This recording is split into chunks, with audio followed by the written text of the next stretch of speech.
Hey guys, Zach here with Mountain Dog Companion, and I'm with a litter of our Bernese Mountain Dog puppies here.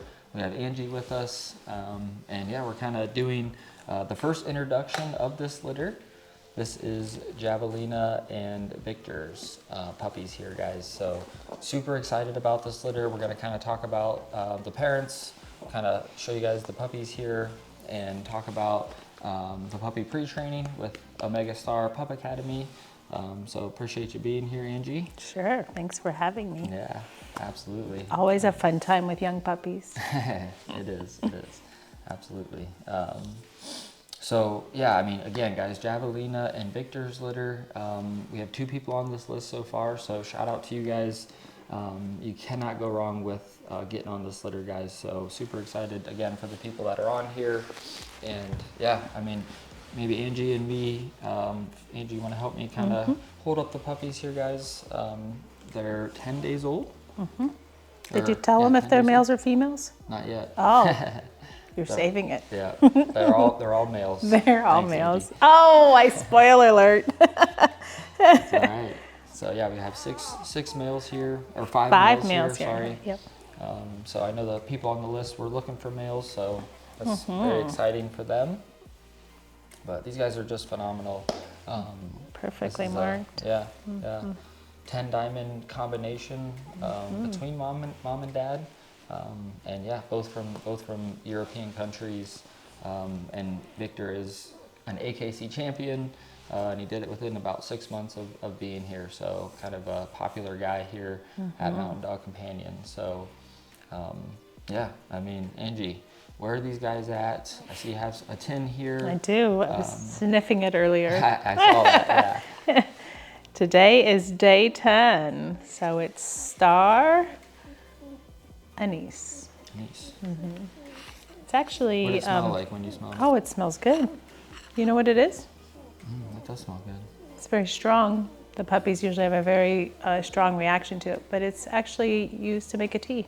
Really? Uh-huh. I see. So they are 10 days old. That means that they are right in the middle of their ENS, which is early neurological stimulation. What that means is that we are changing the blood flow in their little bodies, because at this point, our eyes and ears are still closed. Puppies are born as neonates. That means they finish their development outside of the womb. In those first 2 weeks that they are out here in our big old world, they're still continuing to develop. And the final 2 pieces of their development are their eyes and their ears. So the ear canal is completely closed at this point. It will begin to open right around 2.5 to 3 weeks, and the eyes about 10 to 14 days. So while that is still developing, they're still finishing off their foundation of growth.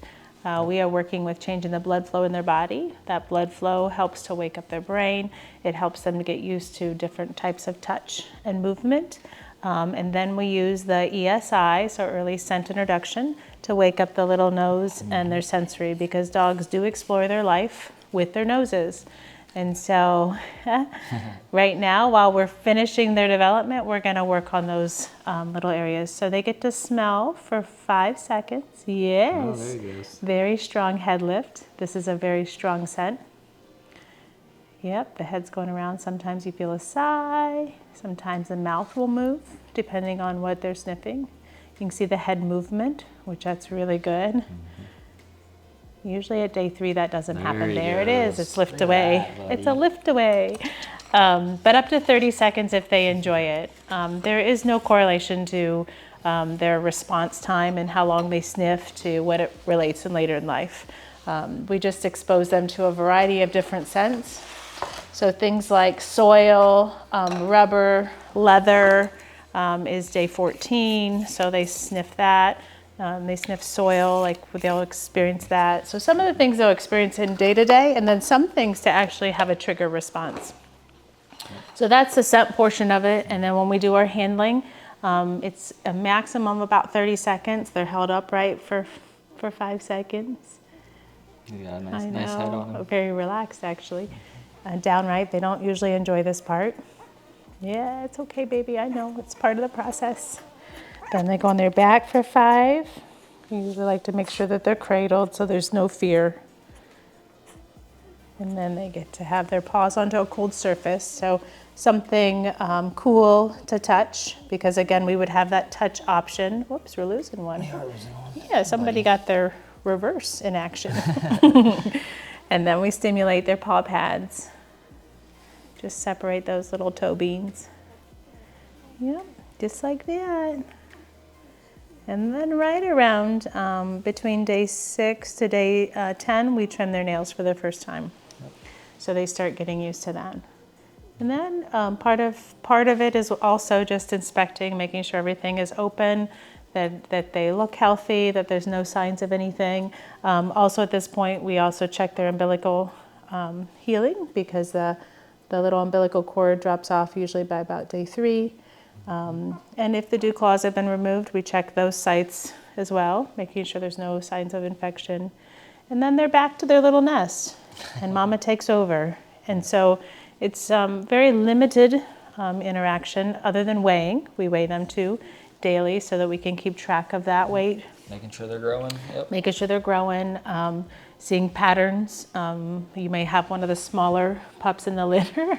They're getting the roly-polies today. They're moving around. They're moving around. Only gain a few ounces, where another puppy may gain 5 ounces per day, and it may seem like one is off in some area, but when you look back over the data, you can see that that's really their growth pattern. Because each of us grows differently, right? That's right. Yep. That's right. We're all different heights. Yep. We're all created differently. Puppies are the same. And so not all charts fit every puppy. And so we want to make sure that we are attentive to each puppy and how we raise them. So part of Omega, the whole program is really about foundations. It's about molding and shaping the puppies. This is a really fun stage because this is the very beginnings. Just the little babies. Yeah, it's just fun to be able to introduce them to these things and know that the outcomes, ENS has proven to have lower heart rates, greater response to stress in life. So a lot of these early daily activities that we do with our puppies really pays back over the life of the dog. It does. So it's not just at 8 weeks that we see it, but it's at 2 years, at 3 years, at 4 years. And so it's truly an investment, and it's done with passion. It is. And it is, yep. we believe in it. It makes a difference. I think, yeah, you said that perfect. I think that's one of my favorite parts about it is, yeah, we do it between 3 days of birth up to 8 weeks and beyond if they're still with us. And then it, it influences them, it impacts them throughout their whole life. So that's super cool to be able to provide that for them and the families, I guess. And be part of those early days. Yeah, that too. And just know that the breeder always has those first 8 weeks under their umbrella. And knowing that we're doing the very best that we can to set their foundation for them and to mold and shape them a certain way. So really the curriculum is a guiding approach. So we're guiding them through the program. That's a good word. I mean, they're developing, right? Right now they're in our puppy pod stage, what we call. So they're kind of just like little pea pods. The next stage, they become little like baby beans, like they're moving around. And then the final stage is little sprouts. And they're ready to go. They're ready for adventure. They have sprouted. They have explored. They are interacting. It's just really neat to be part of that whole process. I kind of, every time you talk about that, I think about like a plant. Yeah. Planting a seed. Yeah, and right. watching it sprout. That's all. Watering it, giving sunlight. It's kind of what we're doing with that. That is the visual behind it all. Yeah. And really, once that plant has sprouted, right? Once your plants sprout, the potential is unlimited. If it has what it needs, if it has the sunlight, if it has the water, if it has the soil, if the pot is expanded like it needs to be, your plant will continue to grow. I have a snake plant. My very first one I got was like this high.